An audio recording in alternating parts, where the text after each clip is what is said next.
Okay.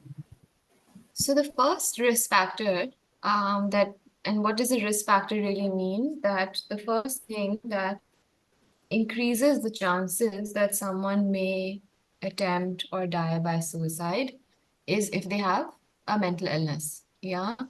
And why do I say that? Is because if someone has severe depression, then the chances that they may move towards a point of wanting to die is just higher. Sometimes that's the reason. Other times the reason is if they have a mental illness and their impulsivity is very high or their mood is very imbalanced, then they may, have a higher tendency to attempt suicide. And we're going to talk a little bit more about what does it mean, impulsivity. Yeah. So the other thing is substance use disorder, right? So if someone is abusing substances, drugs or alcohol or other substances, why are they doing that? They may be doing that because they are already in so much pain. Um, and so that basically means that the risk is higher of them wanting to attempt suicide. Risk just means that the chances are higher. It doesn't have to mean that they will necessarily automatically do it. Um, So yeah, but this is something to watch out for. Similarly, if someone is completely hopeless about their future, if they feel that, I don't really have anything to live for, nothing is going well in my life, I don't have people around me, um, nobody cares about me, I don't know what I'm going to do in the future. Maybe they've lost their job, maybe they don't have financial means, maybe something has happened and they're completely isolated and they feel alone and they feel everyone's against them or nobody loves them. So in all of these situations, they could be hopeless. Then we have impulsive and or aggressive tendencies. So what do I mean by aggressive tendencies? Could you all tell me? They're angry. Mm-hmm. How will they show the anger? Is it Well, through they're verbal or physical aggressiveness? Like Mm-hmm. Yes. it could be both. Yes, very good. Laila, what were you gonna say? um like, how can we understand that they're aggressive is through their while they're talking to someone, while they're having a conversation, they're like, Yeah, so they could be, slamming things while they're talking to you. They could be destroying things while they're talking to you, or they could tell you about it, that we slammed something or destroyed something. Or they could be physically or verbally violent with you on call, or they could tell you about a time that they were physically violent or, verbally violent with somebody recently. They could intimidate you or they could tell you about how they were intimidating somebody else. So all of that would come under aggressive tendencies. Impulsive is when you have an urge to do something and you don't think about it, you just do it, right? You behave impulsively. You don't have the ability to pause and control your behavior. So examples of impulsive behavior could be restlessness. If someone is constantly moving around, doing something or the other, sometimes we all feel restless. But if the person is not able to really control the urge and they keep like moving around and doing things and causing disturbances while they're on the call with you, then that's a sign that they are impulsive. Um, if they, sometimes we all have the urge to interrupt each other and say something. But if they're unable to control that urge and they just interrupt you and start speaking, and again, that's showing impulsivity. If they're easily distracted, if they're allowing, all of our attention moves from place to place and we have to curb it, if they're unable to curb their attention and they just get easily distracted and they're all over the place, they move from one topic to the other, if they're breaking the law or doing anything illegal, if they're destroying things, if they spend impulsively and then have financial issues later on, if they make inappropriate or sexual remarks, they're unable to, control themselves from being inappropriate. That's another if they have anger outbursts, if they do anything without thinking about the consequences, they're not really able to take the time to think about the consequences and they just act impulsively. Um, all of that comes under here. So take a moment to think about something that you do impulsively so that we can really like make sure we understand this.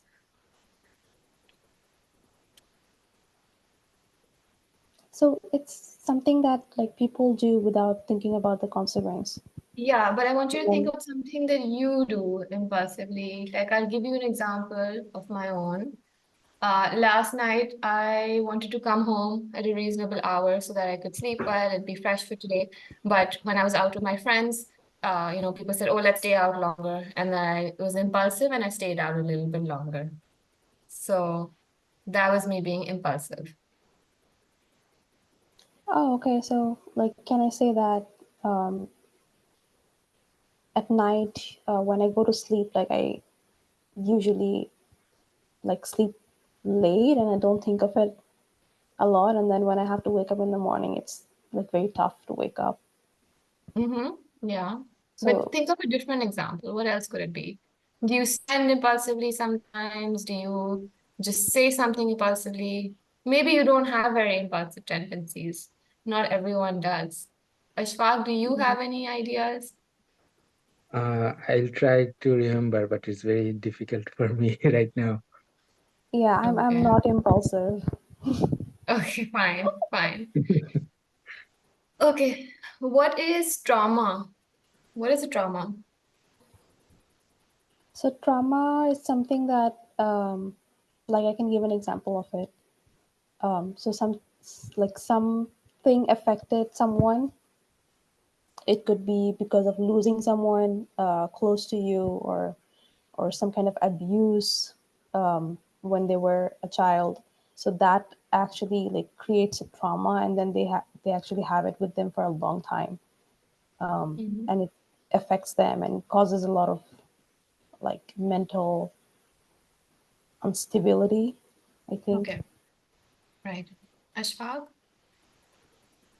Trauma creates from something scary things, Mm-hmm. like it could be like when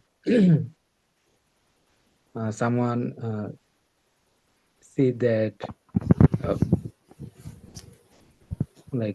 someone see that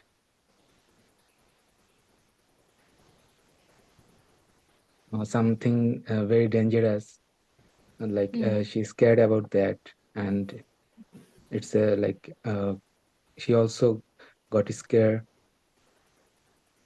Mm-hmm. Yeah.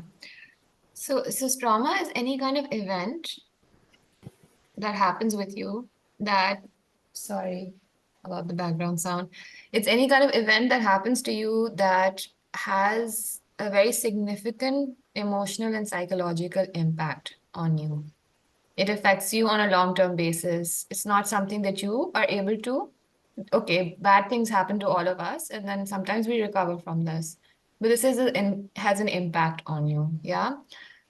So examples of trauma are if someone has been through physical or sexual violence, if they have witnessed domestic violence in the house, like if you as a child saw, one parent beating the other parent, or if a parent or a sibling or someone so close to you or a very close friend passed away, that's always going to be a trauma. Neglect. So if your parents couldn't take care of your emotional needs or your physical needs, material needs, or if they were completely unable to express any form of love, that's neglect. If you've been through a severe accident, if you've been through like a severe medical issue, like cancer or something else like that, or you had some complication during a surgery, or if you've been through discrimination or bullying, I would say that that's very common in amongst the people who call from Aramco.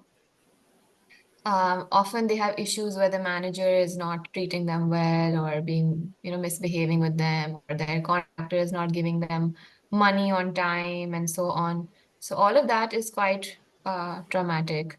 Um, so the it's been, the same incident can affect two people, but it can be traumatic for one and not for the other. So let me give you an example. Say your best friend moves away and my best friend moves away. If I have other best friends and if I'm able to talk about the sadness that I feel of my friend moving away, maybe it won't affect me on a long-term basis. But for someone else, if they had no other friends, if they have no coping skills, they're not really able to talk about the impact. Maybe they're not close to their family or anybody else. They felt like they don't have anybody else. So then for them, all of a sudden, a friend moving away could be traumatic. Similarly, for children, because children are vulnerable, most incidents that happen with them will be traumatic because they don't have the ability to cope and recover from those things. They are in a very early stage, they're still developing emotionally and psychologically, right? So if as a child you were bullied or your parents separated or if one of your family members had a mental illness or another kind of severe illness or they were disabled or if you had a complicated birth in your childhood, these are also signs of trauma. Okay? So if anybody has a trauma history, the risk of attempting suicide just increases because it can cause complications later in life. And it could be that it doesn't. It could be that you're coping really well and it's not increasing your risk. But for us to, determine whether someone's capable or at risk of suicide, we need to inquire and find out some of these things. Okay. Living with a major physical or chronic illness. So if you are disabled, that can be a risk factor, or if you have major health issues like AIDS or cancer or a heart condition, or if you had a stroke in the past, dementia. So some of these things could basically increase your risk factor. Yeah. Just because you're living a more difficult life, maybe you can't afford your treatment, maybe you don't have access to healthcare, um, maybe you're really struggling emotionally with your health conditions. Previous suicide attempt.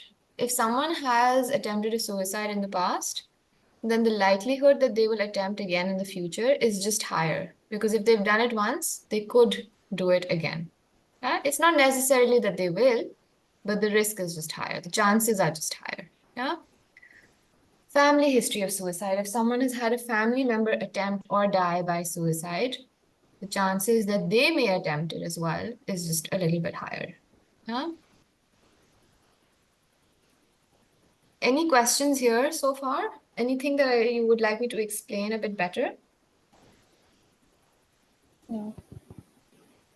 Uh, I have a like not a question, like it's my opinion, or I want to Mm-hmm. ask you that uh, Aramco people usually didn't get holiday on time, and they looking for holiday seriously. Yeah. So is it a kind of Hmm. trauma or something else? Um, I think it, I think that it can lead to burnout, it can lead to stress, not having Okay. holidays, not getting time off. But Mm. the idea that someone is forcing you to not take your holiday or stopping you from taking your holidays. Maybe they are owed holidays, but they're not being allowed to take them. This is my understanding. Um, Maybe the law says that every employee should have some holidays, but they're not being allowed to take them. Then I feel like that comes into mistreatment. That comes into force, control, mistreatment, and that's abusive. And that is traumatic. Yes. All Yeah. right. And it would probably be discrimination also because they're poor people, because they're marginalized people. Someone is taking advantage of their conditions. So all of that is definitely a trauma.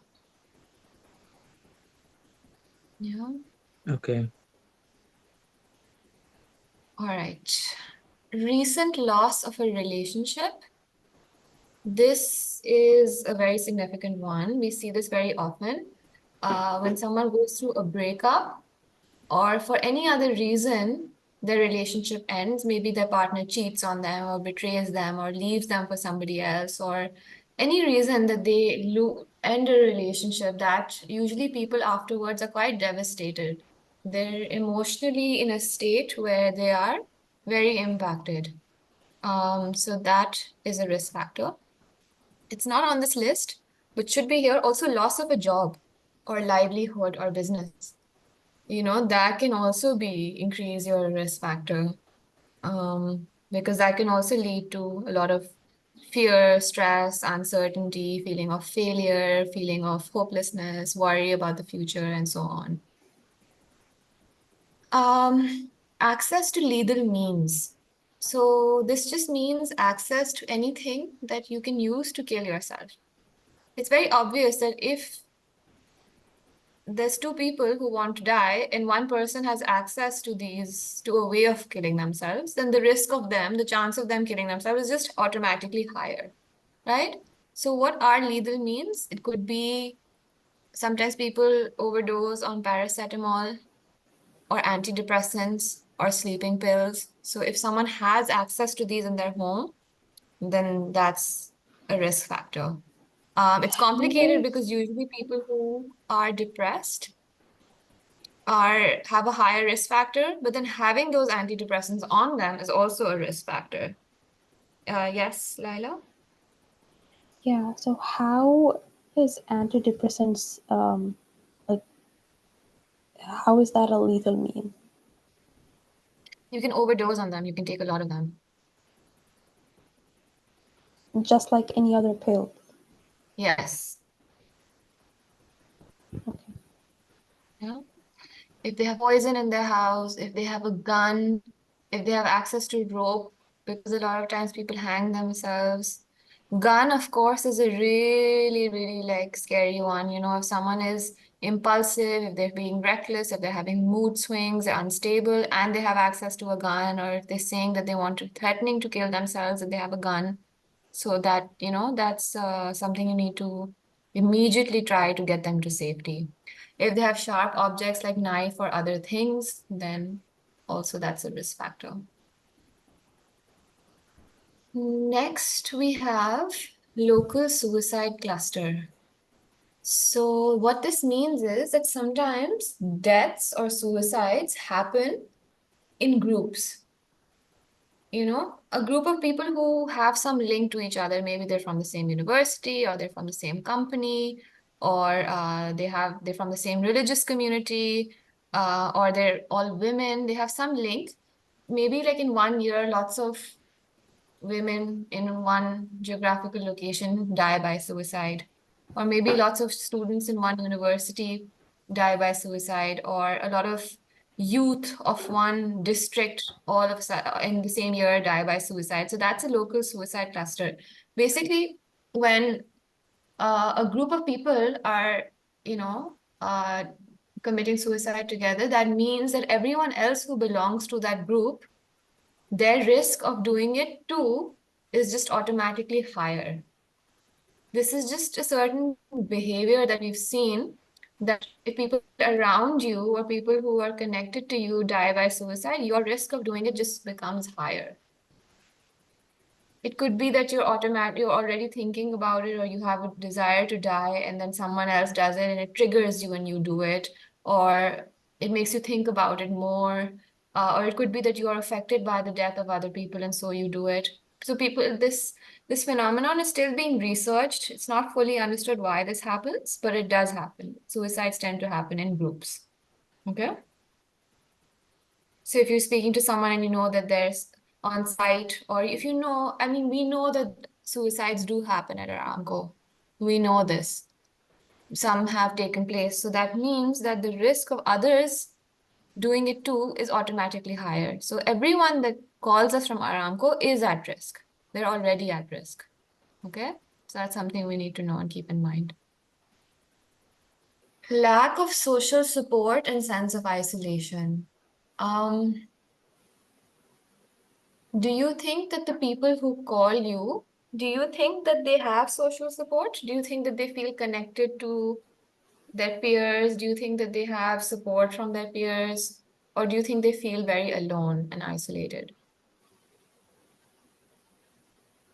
I Um, think they are very alone because Mhm. like they can't share their problem with their friends and family members. And so for that reason, they call us and reach us and share their problem with us. Yeah, Okay, yeah. Okay, so you feel very alone. yeah. Laila? yeah, I was gonna say the same thing. So basically, so they have the family members and all, like they have the support, but the problem is that they choose not to share the things Mm-hmm. going on with their family because they're gonna stress out and stuff. So, Mm-hmm. so that is why they feel alone. But it's not that they don't have the support; they're just not like Right, comfortable using it. right. I think, yeah, that if someone feels any kind of a barrier to relying on somebody else, then that means that they have a lack of social support. Yes, it might be there, but for some reason they don't feel comfortable to use it. Maybe they feel like maybe in the past a family member has gotten too stressed out and or they don't have enough faith that they'll understand and be able to support them, or they feel a sense of responsibility to protect them from their own stressors, whatever it could be, or they're too far away or whatever.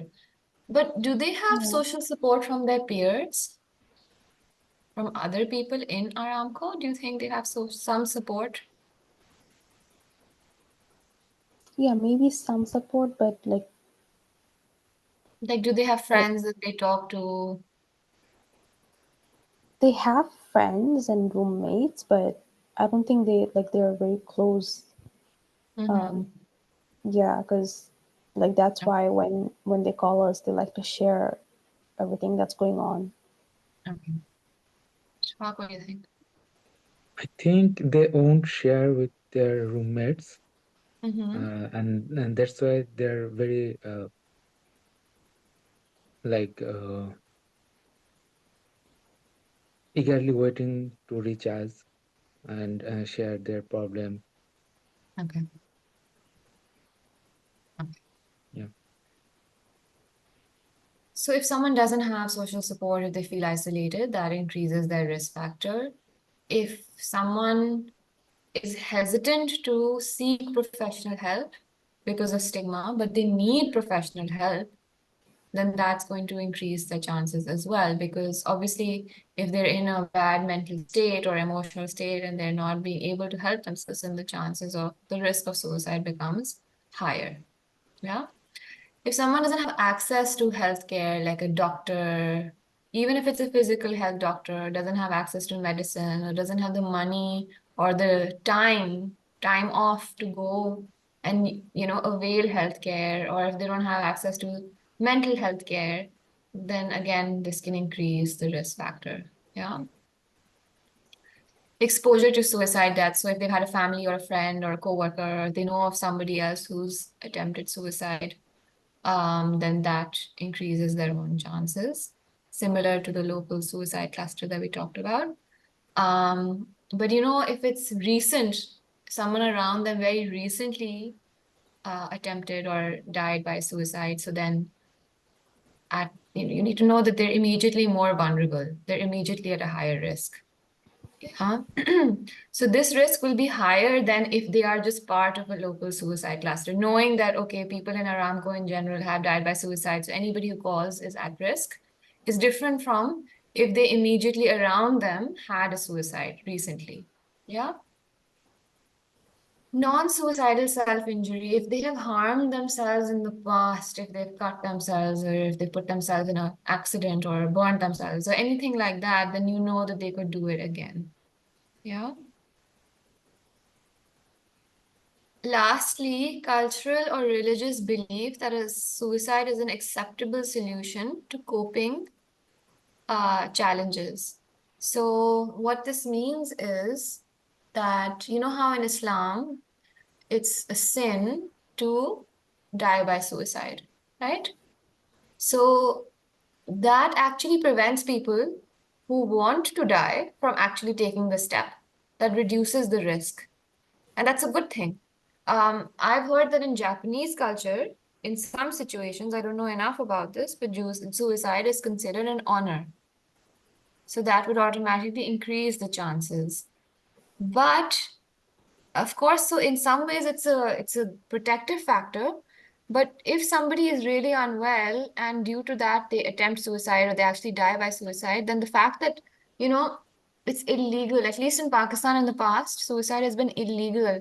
And then, you know, if a patient has attempted, then they get into legal issues, or if a family member has died by suicide, then their family is hassled after the death.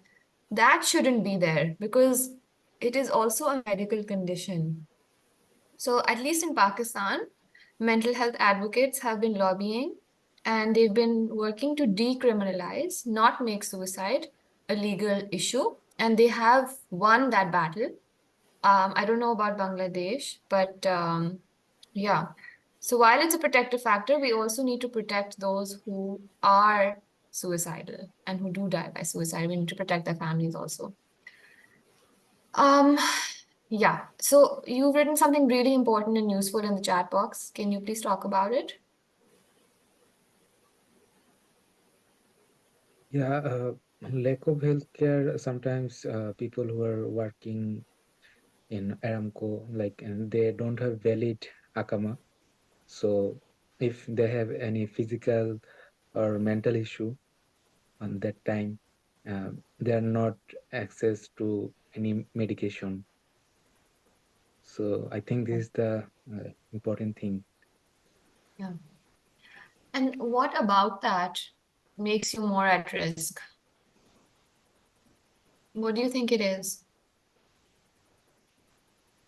Because people won't access to healthcare, and if they have problem, they like won't get medicine for their physical or mental health. So Yeah. it would be like definitely um, alarming for them. Yeah. Yeah, I think it would be distressing, it would be stressful for them. Their suffering would be higher. Maybe they would feel discriminated against or marginalized or uncared for by the system. That could be traumatic for them as well. Yeah. Okay, any questions here before we move forward? No.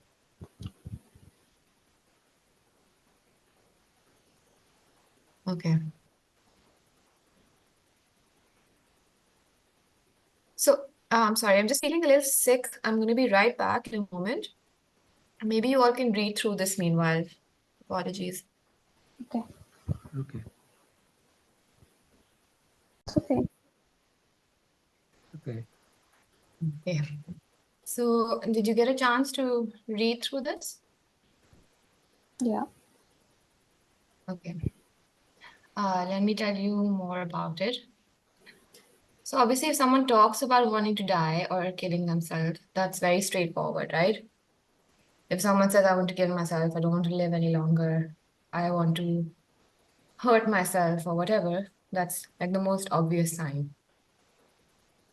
If someone is talking about looking for ways to kill themselves, like if they say that, you know, I just want to go jump off someplace, or I just want to eat these sleeping pills, or I wish I had a gun. So that's the second one.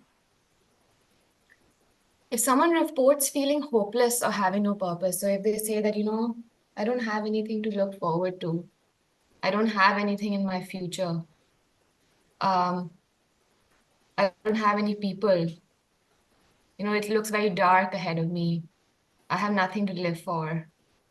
Um, all of that is a warning sign. Yeah. If someone reports feeling trapped or in unbearable pain, so if they say that, you know, I'm in so much pain, emotional pain, of course, I can't take it anymore. I'm suffering and I just can't take it anymore. I can't handle it. I can't cope. Um, if they're really, really, really going through a lot emotionally, and if you can feel it, like that it's really, really taking a toll on them. So that's a sign. Maybe they feel trapped. They feel like, oh, I'm in this situation. I can't provide any money for my children and I can't watch them starve to death. Or I've lost all of my money. I lost my business. I don't know what to do now anymore. Or I'm in such a bad situation. I can't go home to see my family. My family needs me. I'm stuck here. I don't know what to do. And I can't take it. I need to get out of here. I need to, something like that. If they're in any situation and they're like, I can't take it anymore, like I just can't cope with this. So that if they talk about being a burden, so sometimes when someone attempts or dies by suicide, they may have this feeling that they're a burden, they don't belong, they're worthless. I shouldn't be here. My parents will be better off if I die. My family or people around me will be much happier if I'm not there anymore. I shouldn't be here on this earth, breathing this air, consuming these resources. I don't deserve it, or I'm so worthless, or I'm such a failure, or you know, anything like that. That's talking about being a burden.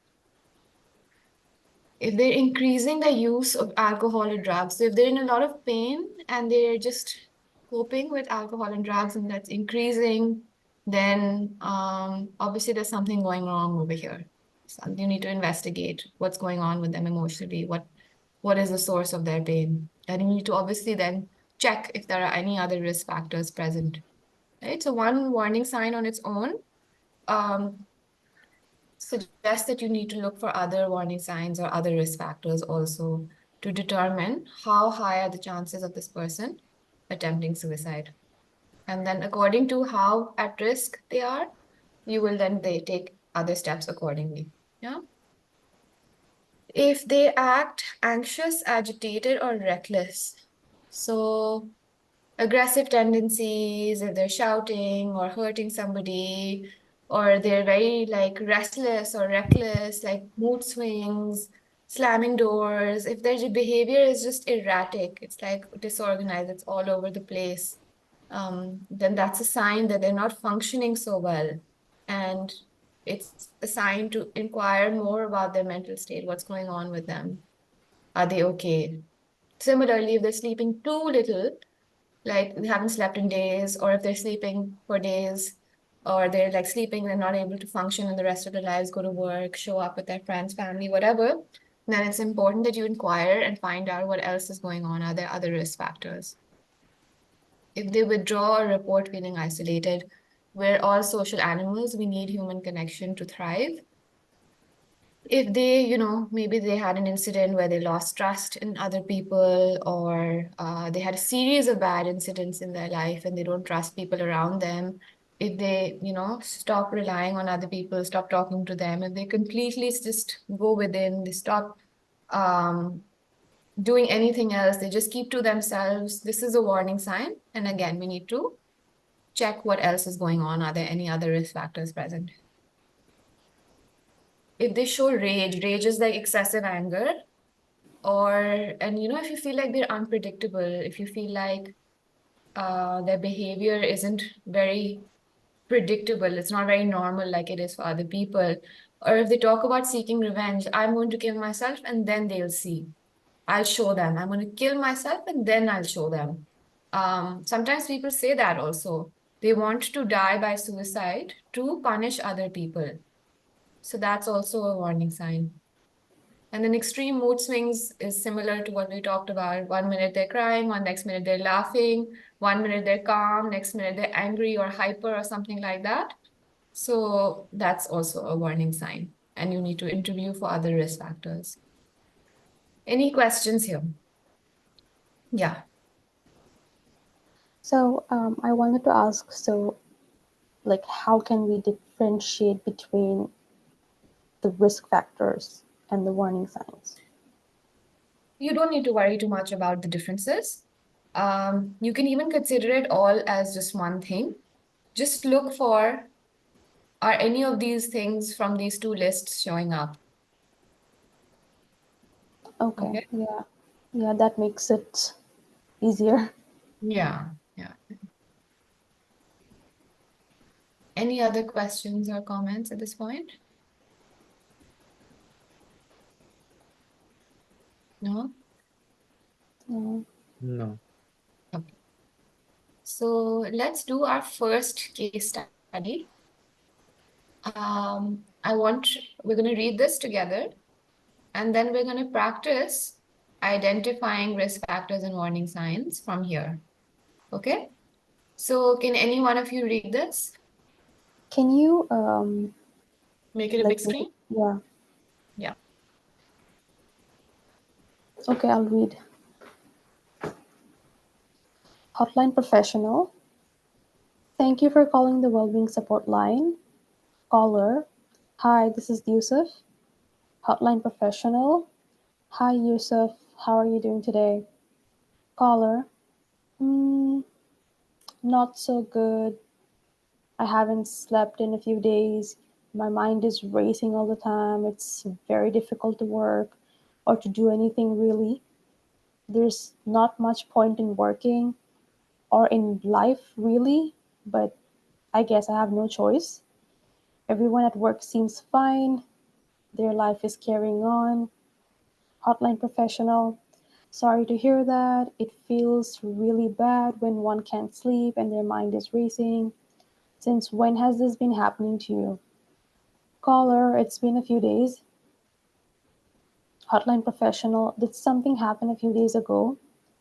Caller, yeah, my girlfriend broke up with me. Hotline professional, oh, I'm sorry to hear that. That must be painful. Caller, yes, very. It feels like my heart has been ripped out of my chest. Honestly, life is pointless now. I don't know who or what I'm working for. I don't want any money anymore. I had wanted to save up to get married to her, but she left me. Forget about it. It's over. I just want to close my eyes and for all of this to be over. Okay. Thank you, Laila. No problem. So what are some warning signs and risk factors that we're seeing?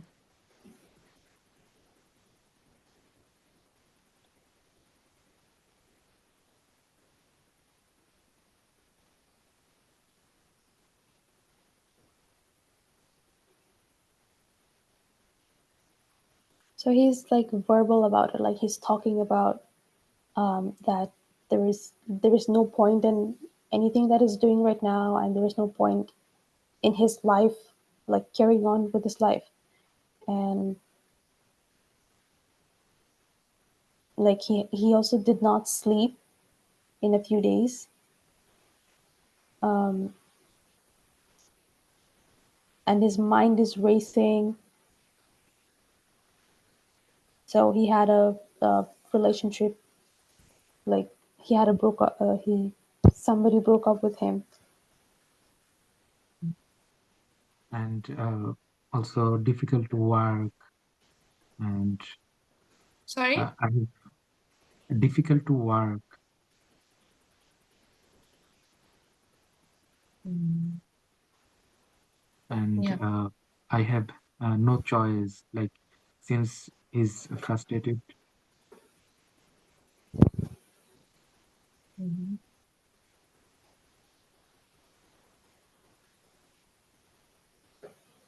and yeah, Lila already told that uh, my girlfriend broke up with me, so Mhm. it's also like warning sign for him. Mhm. Yeah. So the last sentence where he just says that I just want to close my eyes and for all of these to be over. Is he talking about, like, could that be like a potential, like he's meaning that, I just want to die, like close my eyes and then like all of this is going to be over. Is it like that, or he's just saying it in a more not that serious way. That's exactly it, right? So the moment someone says remotely anything that sounds like they may want to die or they may want their life to be over, we need to inquire more. We need to ask more questions. We need to find out, are they how serious are they? It's not even about how serious are they. If they say it, that's a warning sign. If they say anything about wanting to end their life or they're wanting their life to be over, a wish to no longer live, that's a warning sign. Then we have to start checking for other warning signs and other risk factors. Yeah. So having no hope for the future, having no purpose, that's one sign, as you pointed out. Not being able to sleep is another point. End of relationship. One second, let me see what else have I.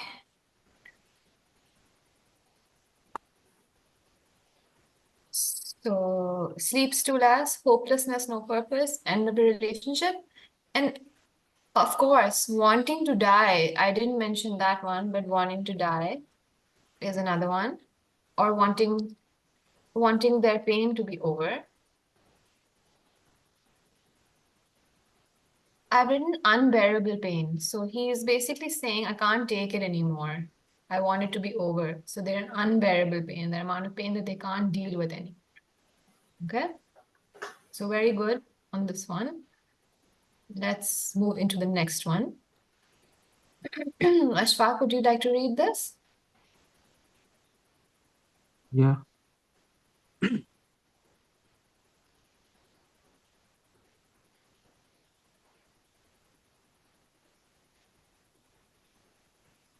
just a minute. I am on mobile, so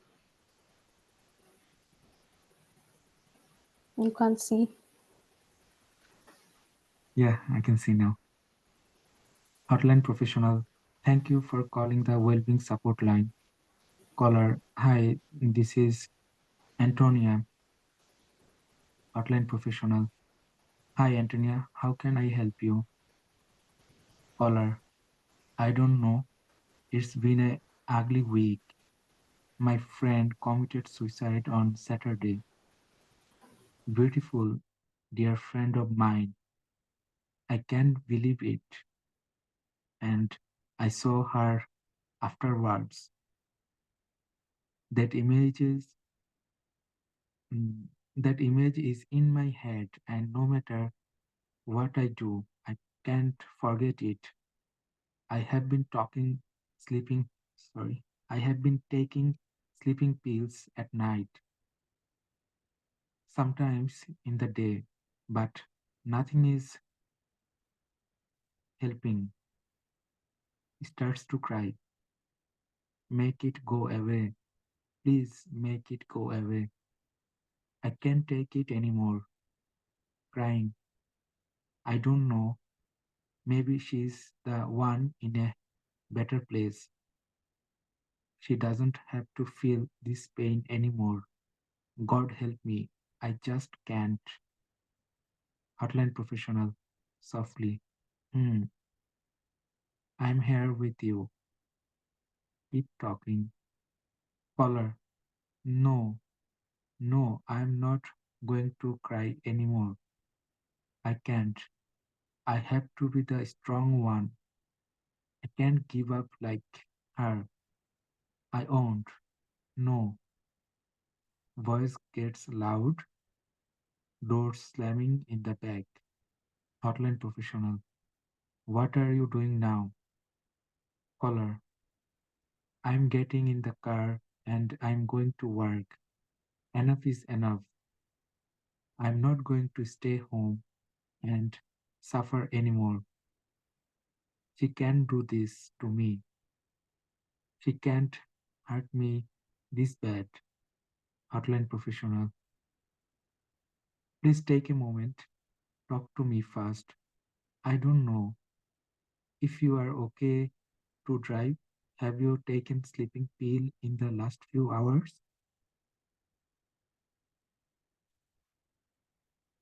Thank you, Ashfaq.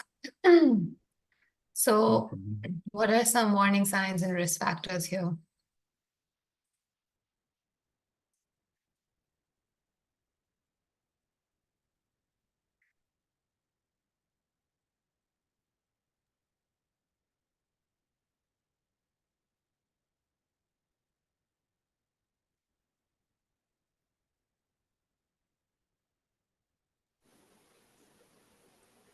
So his friend committed to suicide, and he can't forget it.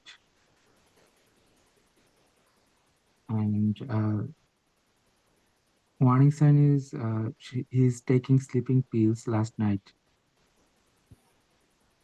Mm-hmm. and sometimes in the day also, he mentioned. Mm-hmm.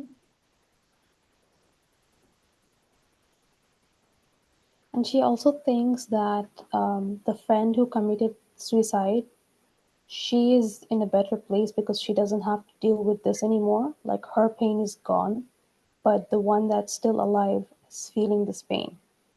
So, Right. so what I can connect to it is that now she feels that she might be better off dead too. Mhm.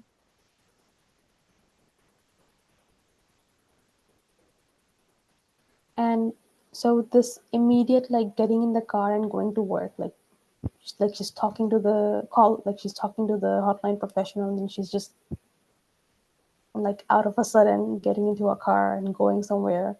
I just feel like that's reckless behavior as well.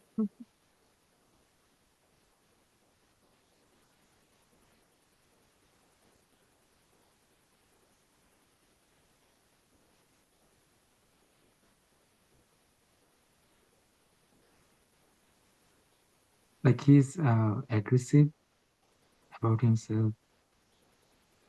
Yeah. What Yeah, what because it seems what Ashfaq, what tells you that it's aggressive behavior? What did she do? Like she told that enough is enough. I'm not going to stay at home anymore, and she can't hurt me this bad.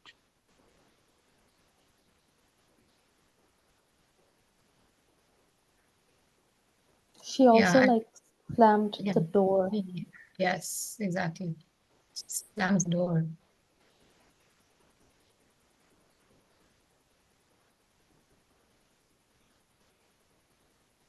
But yeah, also when she says, I'm not gonna stay home anymore, she can't do this to me, she can't hurt me. She sounds angry almost. Yeah. Okay, let's see if we've covered it all. So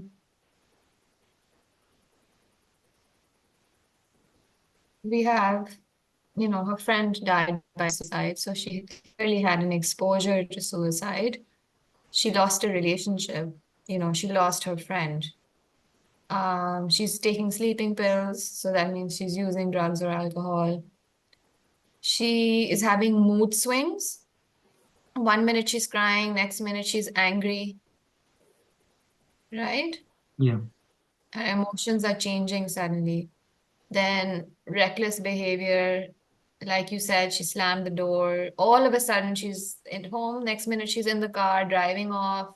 We don't even know if she's driving while she's on drugs, but she's driving while she's emotional, she could put herself in danger. And then I've written unbearable pain. I'm just wondering what made me say unbearable pain. So again, maybe this, I can't take it anymore, make it go away. I don't want to feel this anymore. But like you said, Laila, that could also mean a desire to die. It can be both things. Yeah. So good job on this one as well. And here is the last one. I'll read this out to you. Thank you for calling the well-being support line. Caller grunts, like, oh, like a sound like that. Okay. Hotline professional says hello. Caller says hello loudly. Professional says, may I know who's calling? How can I help you? Caller, while laughing, says, you want to know who's calling? Your father is calling. And no one can help me. I am beyond help. Laughter continues. Sir, please tell me your name. Have you taken any substances, sir? Caller, I'm from Jabil camp. My manager asked me to leave. I'm going to kill him. I'm going to kill myself. I'm going to kill everyone. Professional says, sir, where are you now? Can you tell me? Caller says, I'm going to kill myself and then nobody will have a problem. All the time they have a problem with me. Ashik, you can't do this right, you can't do that right, yells loudly. Vaishnav says, Sir, please tell me your location. Where are you right now? Do you have anyone around you I can talk to? Caller says, Nobody, nobody cares. What will they do? And then there are sounds in the back of things being thrown around. So, what are the warning signs and risk factors?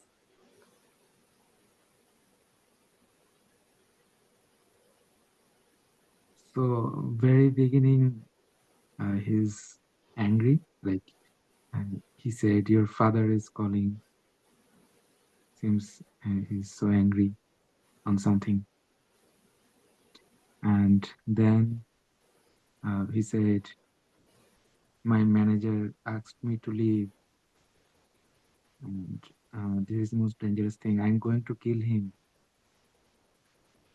I'm going to kill myself as well, he said.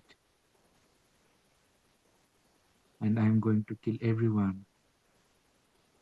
So I think this is the most dangerous uh, portion entire among the entire conversation. And this is the risk factor.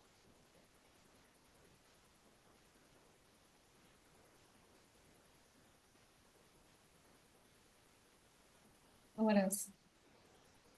Laila? He also says that I'm going to kill myself and then nobody will have a problem. So he's also talking about revenge because all the time people have problem with him. So he's thinking that if I kill myself, then like they won't have a problem, and they can't say, you can't do it. Like they can't say things to him like they usually say. You can't do this right. You can't do that right. Mhm. And there are sounds of like things being thrown around. And he's also hopeless because he says no one can help me. I'm beyond help. Mhm.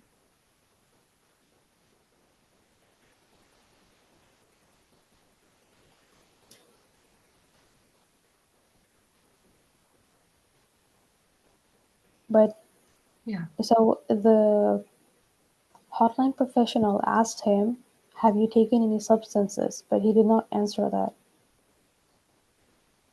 Do you think he's taken any substances?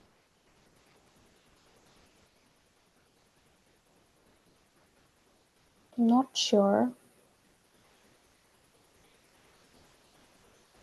Do you think he could have a mental illness? Yeah, What makes you say that? his behavior and like the way he's like angry on everyone. He wants to kill everyone. Hmm. So we don't know, but he could have a history of mental illness or he could have a history of substance abuse. His behavior is very impulsive, it's very erratic all over the place. So that suggests that there could be substance abuse or mental illness. There is, hang on, let me go to this slide. There is rage, a lot of anger, as you said, Ashfaq. There is wanting to kill self. There is wanting to seek revenge, like you said, Laila. There's, I think, a sense of burden because he's saying that, if I go away, then people will not worry anymore. People will be fine. They have such a problem with me. So he feels a sense of being a burden. And then I said he feels a sense of isolation. What makes me say that? I think he says nobody cares. Um, no one can help me. I'm beyond help. No.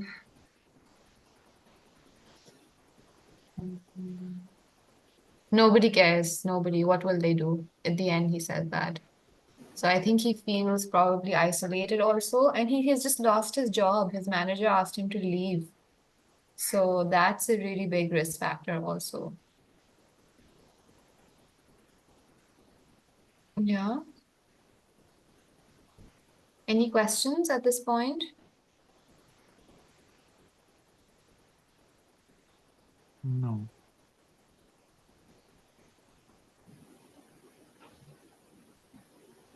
So you guys did a really good job of understanding and identifying warning signs and risk factors. So basically, when we hear a warning sign, we can question and find out if there are other warning signs and other risk factors, and we will do some practice around that, asking for more warning signs and risk factors. And then that will tell us, and then we'll also interview and question for protective factors. We're not focusing on that today, but we will do that next time. And when you find out how many risk and warning signs and protective factors there are, and when you find out how prepared, how many steps have they taken towards their suicide? Have they, so far, they've just been thinking about it, or have they taken steps to acquire weapons? Based on all of these things, we will determine their overall risk level, and then the steps we will take will be accordingly. But this is all stuff that we're going to practice with time. For now, if you hear risk factors, if you hear warning signs, you need to alert me or Ashfaq or Sarmad. Yeah. And depending on the severity, we will step in, maybe we'll take over the phone call, or we'll guide you on how to kind of talk to this person, but you must keep them on the phone line the entire time while you alert us on the side. And if we need to involve our Aramco's team on ground, we will do that as well. Yeah.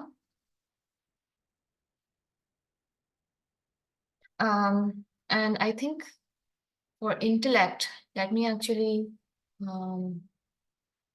also check in what is the policy for intellect. Just give me a second. Let's do a refresher on that too.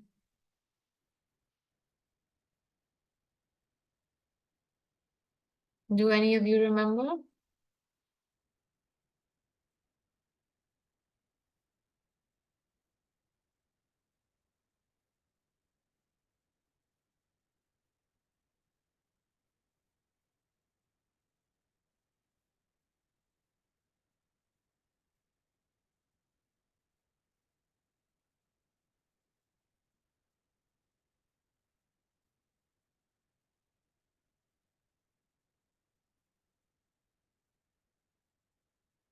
Mhm.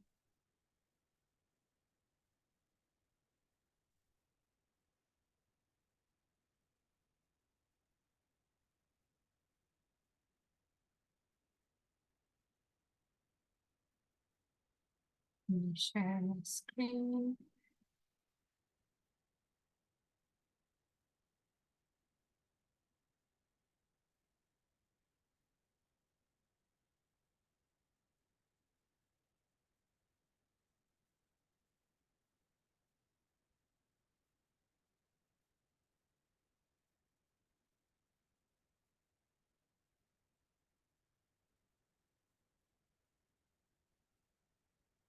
So if it's a high risk case, then you're going to note down all of the details, and we will try to get them help immediately. But if it's a high risk situation, then same thing, you need to alert me or Sarmad or Ashfaq, and you need to keep the person on the phone. You need to keep talking to the person, you need to keep counseling the person, and we'll step in and we'll guide you further, basically. Yeah. We'll have to de-escalate the situation first, do our best to kind of, calm them down. We will find out where they are. If need be, we will alert emergency services on the ground to try and get them the help that they need. Yeah. But for you all, you need to keep them on the phone. If it's an Aramco client, an Intellect client, you need to keep them on the phone, keep talking to them.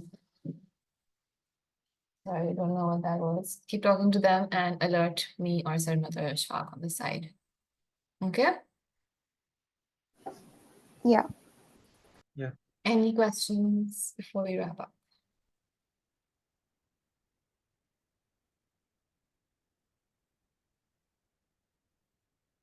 I have no question right now.